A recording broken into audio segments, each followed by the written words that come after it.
கூப்பிடுறாங்க. எடுத்து பேசுறீ. சொல்லுங்க சித்தி.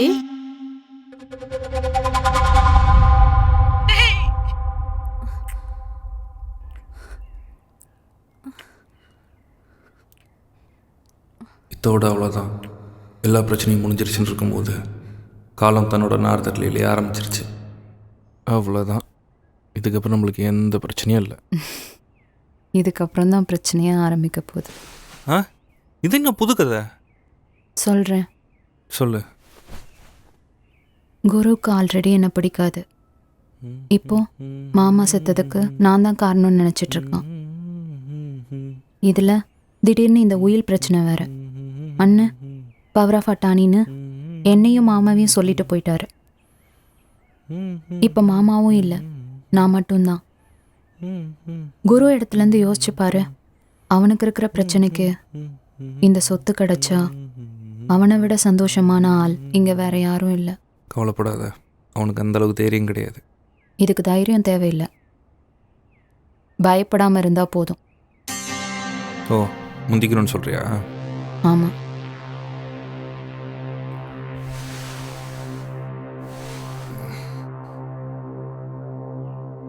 முடியாதுடி, அப்படிதான் வாழணும்னு அவசியம் இல்லை. ஏதோ பேசிட்டு. அப்போ என்னையும் ரேணுவையும் விட உனக்கு உங்கள் அண்ணன் தான் முக்கியம். அப்படி இல்லை செல்லம், ஆனால் அது என் அண்ணன். உன் இடத்துல குரு இருந்தா யோசிக்கவே மாட்டான், தெரியுமா?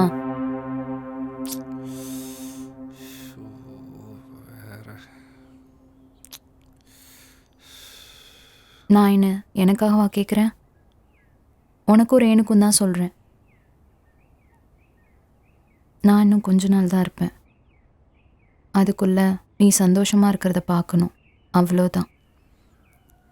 நீ என்ன நினச்சாலும் சரி.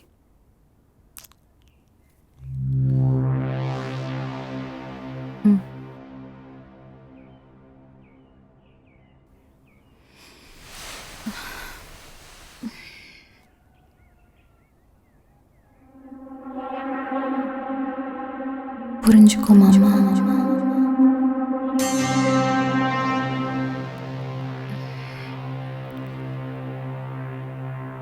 என்னதான் கட்டின பொண்டாட்டி மாமான்னு கூப்பிட்டாலும் அவள் கூப்பிடுற அந்த வார்த்தை என்ன அதை மறுபடியும் செய்ய சொல்லுச்சு.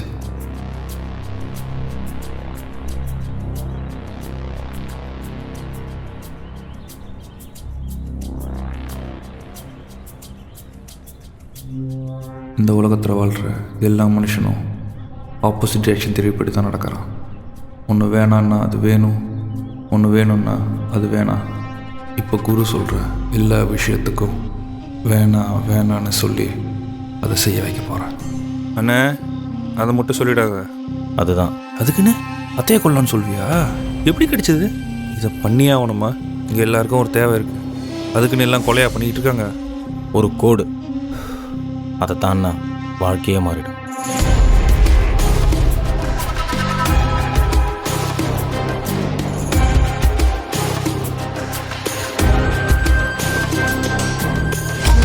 குரு அவன் வேலையை செய்ய ஆரம்பிச்சிட்டான். இப்போ இந்த ஸ்லீப்பை பற்றி அவனுக்கு தெரியப்படுத்தணும். பாண்டி, $2000 சில்லற வேணும். நான் இந்த $2 இருக்குப்பா, நான் எடுத்துக்கோண்ணா. இருடி நாளைக்கு.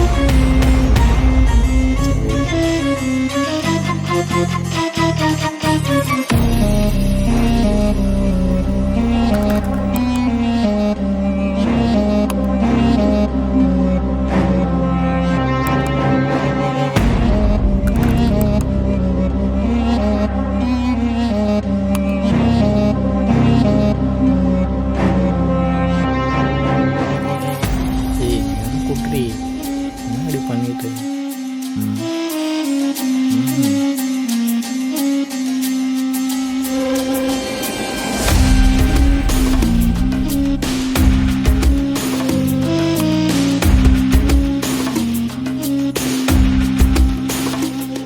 ஞானம் சொல்ல சொல்கிறேன். நாளைக்கு குரு சொன்ன 11வது நாள்.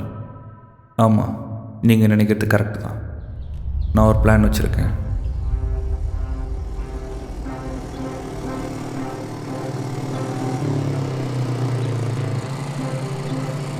குரு 4:30 மணிக்கு அத்தை வீட்டுக்கு வரும்போது நான் 5 மணிக்கு அவன் வீட்டுக்கு போயிடுவேன். அவன் எப்பவும் வீட்டு சாவியை கதவு மேலே தான் வச்சுருப்பான். அப்போ ஈஸியாக திறந்து உள்ளே போயிடுவேன்.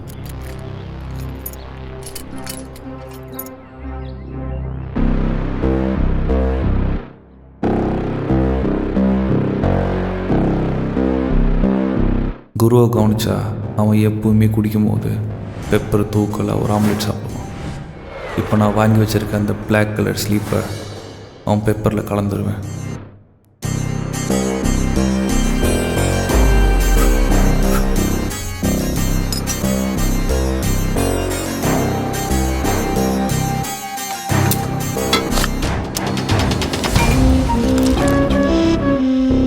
எப்படியும் அத்தை செத்துடுவாங்கன்னு நினச்சி அவன் சந்தோஷத்தில் குடிப்பான். அப்போ சாப்பிடுவான். அதுக்கப்புறம் சாவான். என்னடா அப்போ முடியாதுன்னு சொல்லிட்டு இப்போ இப்படி ஒரு பிளான் சொல்கிறேன்னு பார்க்குறீங்களா? இந்த உலகத்தில் காமம் பணம் 2 விஷயமும் கிடைச்சா அவன் கடவுள் ஆகிறான். ஆனால் அந்த 2 விஷயமும் கிடைக்கிறதுக்கு நீங்கள் சாத்தானாக இருந்தாகணும். ஆமாம், இப்போ நான் சாத்தான். மாமா. என்னடி இன்னொரு ரவுண்ட் போகலாமா?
சந்திரா எப்படி போவாளோ அதே மாதிரி அவனும் போவான்.